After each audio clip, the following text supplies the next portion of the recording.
Le Cameroun est un pays aux potentialités extraordinaires. Les Camerounais et l'entrepreneuriat, c'est une véritable histoire d'amour. Classé 4e pays le plus entreprenant au monde en 2015 par le groupe britannique Approve Index, cet organisme révèle que 13,7% de Camerounais travaillent à leur propre compte. Le Cameroun, 475 442 km², une population d'environ 25 millions d'habitants, repartis sur l'ensemble du territoire. Consciente de ce fait, une association camerounaise a décidé d'agir pour impacter les entrepreneurs dans tous les coins et recoins du Cameroun. L'AEC, entendue Association des entrepreneurs du Cameroun, par leurs actions, abattent un travail extraordinaire qui mérite une attention particulière.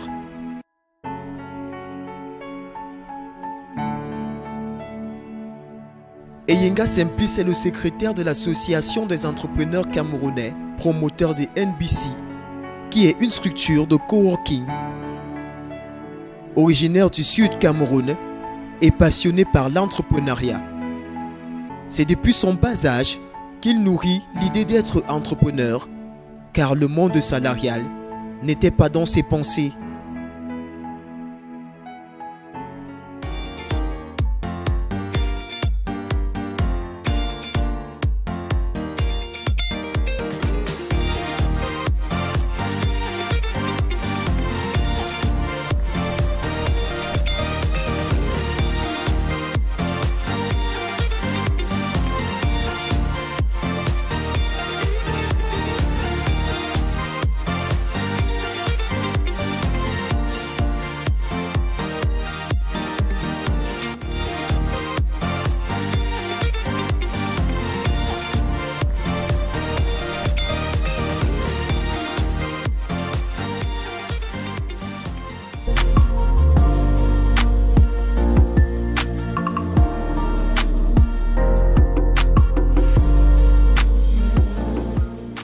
Depuis son poste de secrétaire administratif des entrepreneurs du Cameroun, son rôle n'est pas le moindre car l'objectif visé est la planification et l'épanouissement des entrepreneurs. Son activité, le coworking, est une idée qui vient de l'extérieur et consiste à le coworking, on va dire que ça a été copié, nous copions cela au niveau de l'extérieur où des gens ont des difficultés à avoir accès aux locaux. On a pensé que c'est une culture que nous pouvons copier et amener au Cameroun, en Afrique en général, pour des promoteurs d'entreprises qui n'ont pas assez de moyens aujourd'hui. On constate que les gens créent des entreprises et puis se baladent avec ces entreprises dans la poche. On constate une autre chose, c'est que les gens, lorsqu'ils veulent faire affaire, ils se baladent, n'est-ce pas, dans les snacks, ils se baladent dans les buvettes, dans peut-être des hôtels, les hôtels et tout ça, pour s'asseoir et causer business. On a pensé qu'il était important de créer un cadre qui est le coworking, avec toutes les conditions possibles. Vous avez Internet, vous avez climatisé, le cadre est assez reposant. Vous avez des meubles qui vous mettent dans les conditions de travail, les meubles et toute la logistique qui fait que vous pouvez vous lever aujourd'hui et vous asseoir, n'est-ce pas, travailler sur un bureau comme si c'était le vôtre. Voilà un peu ce qui a fait que justement je m'oriente dans cette activité-là afin davantage d'accompagner la PME et la très petite entreprise, celle-là qui n'a pas les moyens de s'offrir un bureau de qualité avec une connexion haut niveau, Internet, climatisation et cadre. C'est dans ce cadre agréable, climatisé, avec des prix accessibles pour les jeunes entrepreneurs de pouvoir travailler dans le calme, qu'il fait beau vivre. Il nous dévoile que pour avoir une salle de coworking, il faut déboucher une grande somme car il y a plusieurs paramètres à prendre en considération. Donc ça dépend du coût de location déjà. Et le coût de location ici, fonction du quartier, fonction de la qualité de maison. Bon, ça dépend aussi de la grandeur de l'espace. Maintenant, il faut meubler, il faut mettre toutes les conditions. Ça veut dire que la climatisation, Internet de haut niveau, se rassurer que nous avons l'énergie électrique de façon constante. Vous allez me poser la question de savoir combien est-ce qu'il faut pour un coworking. Je vais dire quand même c'est costaud. C'est costaud parce qu'il faut acheter tout le matériel que vous voyez pour les entreprises. C'est dans la ville de Yaoundé, plus précisément, au quartier Bastos, que l'association des entrepreneurs a jeté son dévolu et nous révèle que son secret pour lutter contre la concurrence est. Nous vivons dans une concurrence perpétuelle. C'est lorsqu'il y a la concurrence, n'est-ce pas, qu'on peut mieux se déployer. C'est en ce moment qu'on peut ajuster un certain nombre de choses. Mais l'idée ici, vraiment, dans ce coworking, vu les prix, n'est pas vraiment de se faire assez d'argent. Ce n'est pas du capitalisme à 100%. C'est vraiment du social, vu les coûts. Mais, au niveau des coûts que nous pratiquons ici, c'est vraiment assez accessible pour tout le monde. Je peux même dire que au niveau de Bastos où nous sommes logés, ça bat tous les prix de concurrence. Ça bat vraiment les prix de concurrence. Vous allez voir, nous avons des heures ici, 3 000 francs l'heure avec tout le nécessaire. Donc, moi, je dis, ici, je n'ai pas peur de la concurrence, mais j'ai peur d'une chose, c'est de ne pas avoir un espace assez grand pour accueillir tout le monde qui voudra les services. Aujourd'hui, les gens tapent à la porte, je ne sais même pas où je pourrais les loger.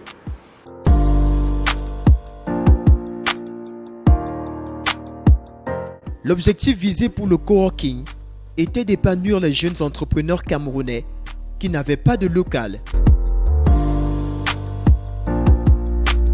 C'est un problème qu'on a détecté dans la société, n'est-ce pas? Et puis c'est une solution qu'on essaye d'apporter. Maintenant, si on apporte une solution et que cette solution, elle a trouvé une cible, si on apporte une solution à une cible bien particulière, n'est-ce pas? Et qu'on trouve que cette cible, elle s'épanouit bien, je crois que ça, c'est un élément de satisfaction, de savoir que votre projet est venu répondre, n'est-ce pas, à apporter une solution à un problème qui se trouve dans la société. Aujourd'hui, vous avez des entreprises, des jeunes entreprises, n'est-ce pas, qui sont logées ici. En ce moment, nous comptons près de 4 entreprises qui sont logées dans cet espace que vous voyez. Il y a celles qui sont domiciliées parce que nous faisons de la domiciliation. Vous domiciliez votre entreprise ici, l'aspect administratif et fiscal de votre entreprise ici.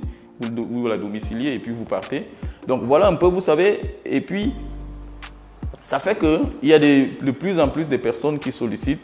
En ce moment-là, je suis heureux de comprendre que je satisfais, n'est-ce pas, les attentes des promoteurs d'entreprises et des chercheurs. Tout le monde peut se lancer dans le coworking car c'est une activité encore rarissime au Cameroun. C'est comme toute activité. Lorsque je faisais mes études ou bien lorsque j'ai commencé avec l'association des entrepreneurs, je n'avais jamais su que j'allais faire dans du coworking.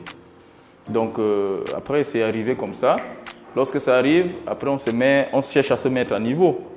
On commence à se mettre à niveau pour que finalement on puisse atteindre le cap. C'est comme dans toutes les activités, que ce soit dans le secteur de la mode, que ce soit dans l'agriculture, que ce soit... Aujourd'hui, il y a des gens qui ont fait le droit, mais qui, n'est-ce pas, font dans de l'agriculture. Mais moi, j'ai envie de dire, il ne faut pas avoir une aptitude, il ne faut pas avoir peur de se lancer dans un monde qu'on ne connaît pas.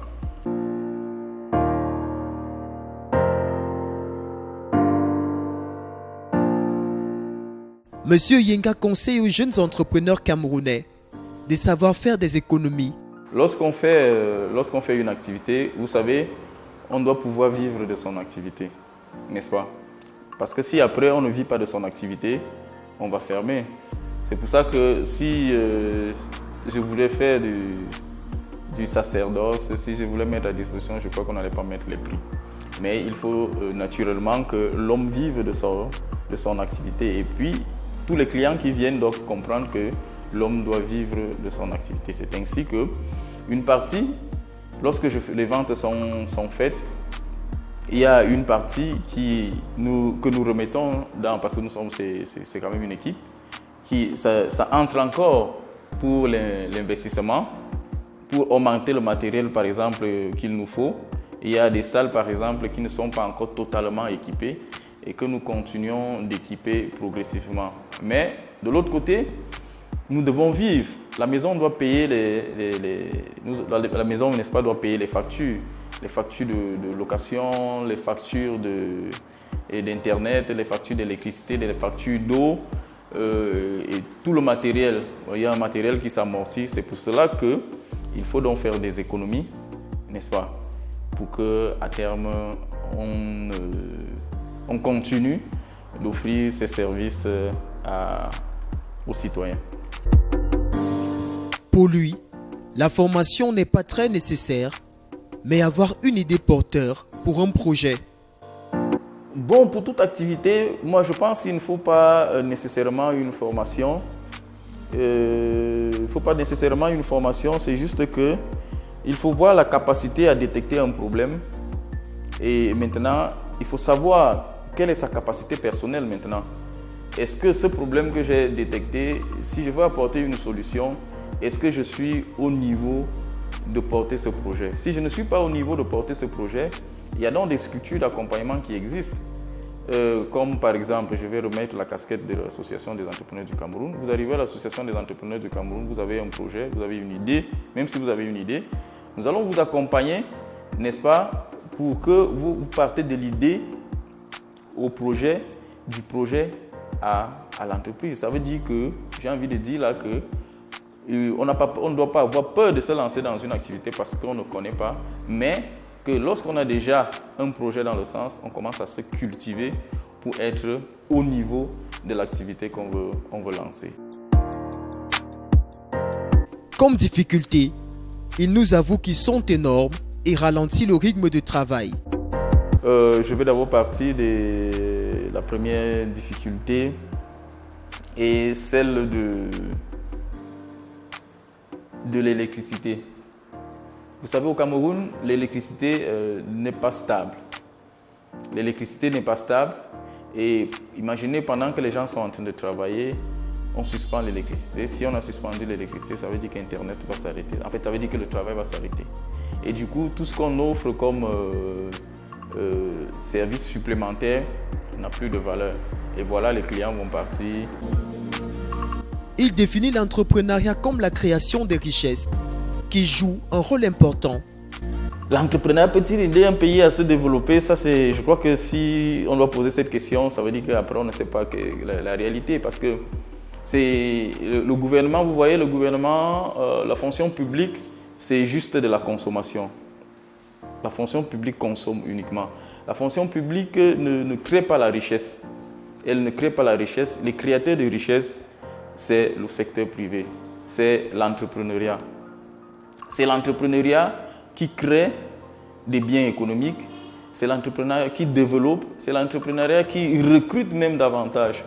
Vous voyez, donc si dans un pays, on n'oriente pas les politiques vers le développement de l'entrepreneuriat, ça veut dire qu'on n'est pas en train de penser, n'est-ce pas, à la croissance économique d'un pays. C'est l'entrepreneuriat qui fait la couture, c'est elle qui fait du commerce, c'est elle qui vend le riz, le sel, tout ce qu'on trouve dans un pays, ce sont les entrepreneurs qui mettent ça à disposition. Il qualifie le Cameroun comme pays vide et exploitable.